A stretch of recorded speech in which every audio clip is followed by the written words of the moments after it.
I'm sure by now most of you have probably seen this little animation I created. This was done actually back in May of 2015, so it was a month after I first got into this, when I was kind of considering all of it and going, well, I wonder how that would work.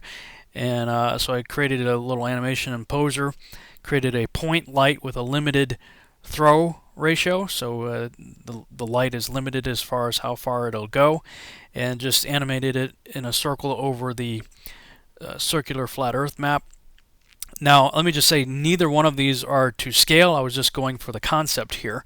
According to Zetetic Astronomy and other resources, people looking at the sun and gauging its size and distance using a sextant, apparently the sun would be just shy of about 40 miles across and roughly 3,000 miles high. So obviously that's not being depicted here. That scale's not accurate, and it would go in and out on the various tropics and of course the equator.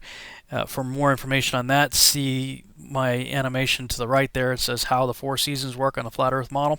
Check that one out, and also you might want to listen to the radio show that I did with Zen Garcia, who's done some amazing work in tying all this into the Book of Enoch and how Enoch describes the various motions of the heavenly luminaries. Lots of good stuff there. But of course, the critics look at this and they say stuff like, if the sun and moon were just circling over the flat Earth and getting too far away to see, then we would see them shrink and fade out of view as they set. But we don't. Flat Earthers will show you videos where the sun appears to grow or shrink, but this is an illusion due to thick clouds. You can always see that there are clouds near the horizon when they try to show this. Normally, this illusion does not happen. oh, so he said that flat earthers are always hiding it behind clouds or whatever. Well, there's plenty of footage out there you can find where there's no clouds involved. This is from a really good video online you guys need to check out called Flat Earth Proof Sunset Off Pucket. I'm not sure if that's exactly how you pronounce it. Puket. Really interesting, showing sunset. I believe this was actually somewhere off the equator. Again, you'd have to watch that video for yourself, but it clearly shows the sun changing in diameter as it goes away. So please take note not to ignore this evidence. Other videos you've seen where it looks like it's going in an arc like that and going off into the distance.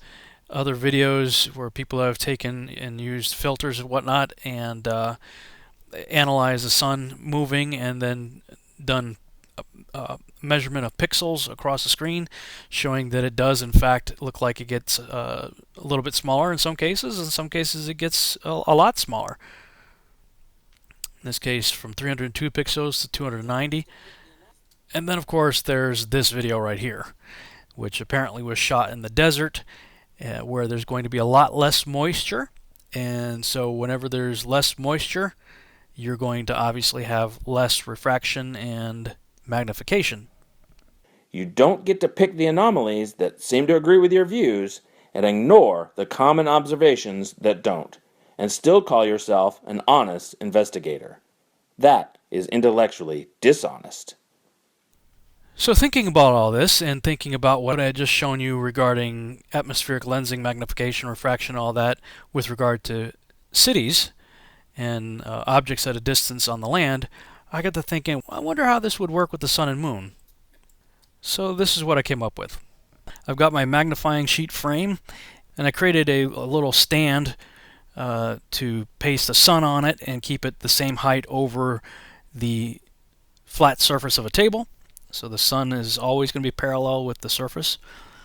And check this out. All right, here's the first test of a sun moving over a flat surface, and with no atmospheric magnification it does what we might expect it would. It gets smaller as it goes away from us.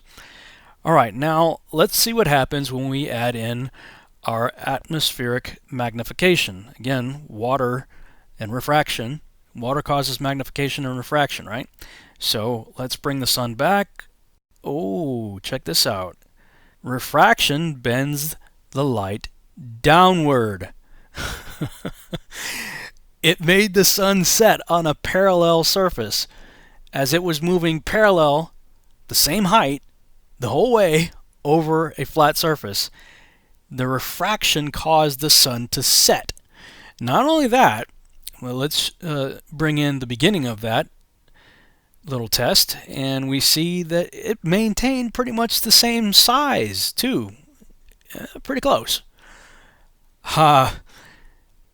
And of course, that's because as it's moving away, the magnification is still taking place. And so, even though the sun's further away than it was in the beginning of the test, the magnification basically preserved the same size, and the refraction made it set. Of course, again, depending on how much moisture is in the air, we could see that the sun doesn't appear to change in size at all as it goes down. We could see sometimes perhaps that it looks like it's getting bigger when it goes down. You ever see like a really big sunset or moonrise, moonset, where one of them looks really large on the horizon? Well, that could be because there's lots of moisture in the air causing that effect. Or when there's less moisture in the air, obviously you won't have as much magnification taking place, and so it looks smaller as it goes away. So it's all relative to the amount of moisture that's in the air.